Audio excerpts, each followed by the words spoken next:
Construit grâce au financement du Fonds de promotion de l'industrie, les 3 nouvelles barges de la société Malila Nzenze ont été mises à flot dimanche avec des marchandises pour approvisionner les provinces de l'espace Kasaï en produits de première nécessité. Ce projet s'inscrit dans le cadre du programme lancé par le chef de l'État visant la réduction de la pauvreté et les inégalités sociales.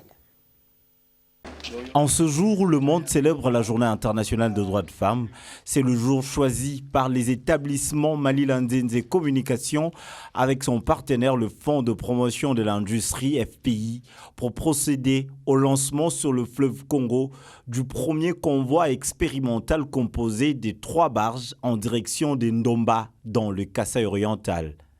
Ce programme est aligné au programme présidentiel de réduction de la pauvreté et des inégalités, raison pour laquelle on trouve dans ces barges 1350 tonnes de produits commerciaux et 200 000 litres de carburant qui seront vendus à des prix abordables au niveau de la province du Kasaï oriental et ses environs. Pour Olivier Bielier, promoteur du projet et bénéficiaire du financement du FPI à hauteur d'environ 1 million de dollars américains, soit 53% du coût total de ce projet, l'objectif est d'amener les produits tels que le ciment dans les Kasaï et le vendre à moindre coût. Ici, nous avons avec le FPI, avec le financement FPI, nous avons monté un projet pour aller le plus près de Mbuji-Mayi, c'est-à-dire à Ndomba, qui est à 60 km, d'amener des marchandises d'ici directement à Ndomba. Le bateau qui est parti aujourd'hui est parti avec des produits locaux, la farine de Midema, du ciment de Simco, etc. Tous les produits sont des produits made in Congo. Notre objectif, c'est ça, d'amener des produits là-bas à un prix vraiment abordable pour la population.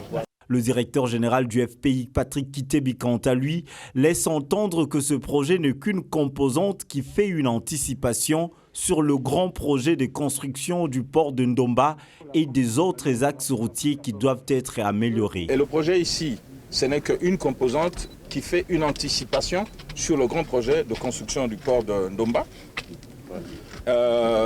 Et puis, disons, il y a tout un programme avec des axes routiers qui doivent être améliorés pour que, quand la marchandise arrive à Ndomba, on ne passe pas 3 mois à décharger. C'est plusieurs chaînes de valeur que nous voulons connecter, notamment la chaîne de valeur de production industrielle, chaîne de valeur de production agricole, mais aussi des chaînes logistiques, en l'occurrence, donc les bateaux avec tout ce qui va... Présent à cette cérémonie, le ministre de l'Industrie n'a pas caché sa joie à la presse, tout en félicitant le FPI pour sa capacité de financer ce genre de projet qui entre dans la droite ligne de la promotion de l'industrie locale. La stratégie du ministère, c'est de dire comment faire fonctionner tout ce qui relève de l'industrie.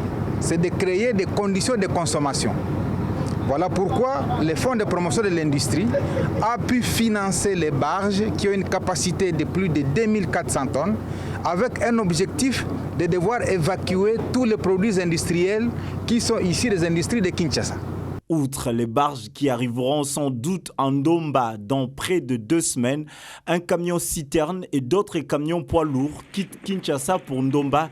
Question de faciliter le transport des marchandises de Ndomba à Mbuji-Mayi. C'est une grande satisfaction pour nous.